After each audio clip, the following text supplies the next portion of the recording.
बुंदेलखंड विश्वविद्यालय में पूर्व रक्षा मंत्री एवं पूर्व मुख्यमंत्री मुलायम सिंह यादव की पुण्यतिथि कार्यक्रम के दौरान हुए बवाल को लेकर समाजवादी पार्टी ने कड़ा विरोध जताया। सपा के पूर्व राज्यसभा सदस्य डॉक्टर चंद्रपाल सिंह यादव पार्टी पदाधिकारियों तथा कांग्रेस के तमाम नेताओं के साथ वरिष्ठ पुलिस अधीक्षक ऑफिस पहुंचे, जहां वरिष्ठ पुलिस अधीक्षक से वार्ता करते हुए दर्ज मुकदमे को फर्जी करार देते हुए इसकी निष्पक्ष जांच किए जाने तथा दूसरे पक्ष की ओर से भी मुकदमा कायम किए जाने की मांग की। बातचीत हुई है।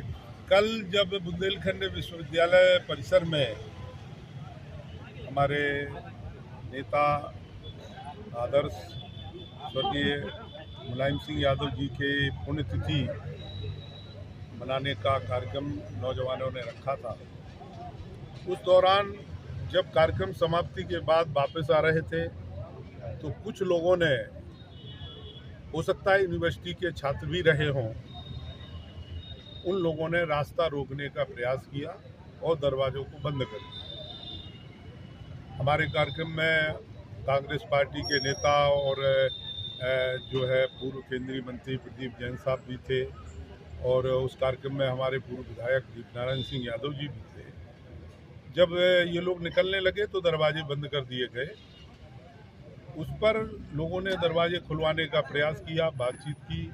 दूसरी तरफ से हिंसक झड़पें भी होने लगी, मारपीट होने लगी और इसके पश्चात इतने उन लोगों ने कई छात्र सभा के जो कार्यकर्ता थे उनकी पिटाई भी की, गलत नारे भी लगाए।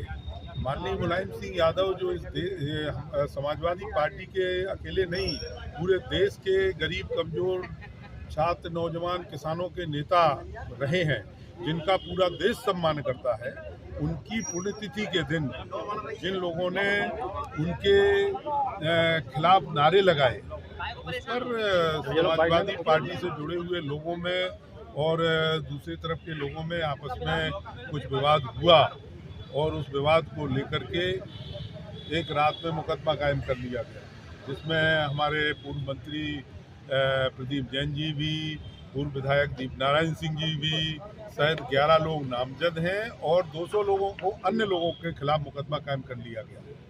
हम इसी संबंध में आए थे कि ये तो बिल्कुल एक तरीके से मतलब अराजकता सी फैल गई है, गुंडा राज सा हो गया है कि हम आपके खिलाफ नारे भी लगाएंगे, आपको घुसने भी नहीं देंगे, आपको बाहर भी नहीं निकलने देंगे और अगर आप कहोगे तो चूंकि सत्ता हमारी है इसलिए हम मुकदमा भी लिखा देंगे।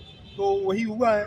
हमने अभी जिला प्रशासन को कहा है कि भाई ये लोगों के साथ अन्याय है और तत्काल इस मामले को जो सब छात्र सभा के लोगों ने भी प्रार्थना पत्र दिया है उस पर मुकदमा लिखा जाए और जो कार्रवाई हो निष्पक्ष तरीके से, कोई भी पक्ष हो, दोनों पक्षों के साथ मिलकर के हो कि जिसने जो दोषी है उस पर कार्रवाई होना चाहिए। ऐसा नहीं है कि तो सत्ता पक्ष के लोगों की मदद करके लोग जो है विपक्ष के समाजवादी पार्टी और कांग्रेस पार्टी के लोगों को फंसाना चाहते हैं। अगर इस तरीके की साजिश हुई तो निश्चित रूप से समाजवादी लोग, कांग्रेस पार्टी के लोग कहीं शांत नहीं बैठेंगे।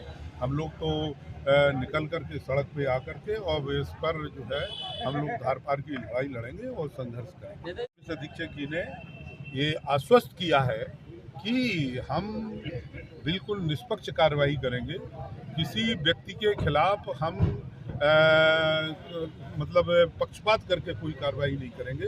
दोनों पक्षों के ऊपर कार्रवाई होगी जो दोषी है, वरना किसी के खिलाफ कार्रवाई नहीं होगी। जो जिनके नाम नहीं है उनके किसी के खिलाफ कार्रवाई नहीं होगी। इस तरीके का हमें उन्होंने आश्वासन दिया है कि हम पूरी कार्रवाई निष्पक्ष तरीके से पूरी करेंगे। क्या इसको राजनीतिक षड्यंत्र माना जा सकता है? बिल्कुल, ये राजनीतिक षड्यंत्र है। लोग माननीय मुलायम सिंह यादव की लोकप्रियता या माननीय अखिलेश यादव की लोकप्रियता को झेल नहीं पा रहे हैं।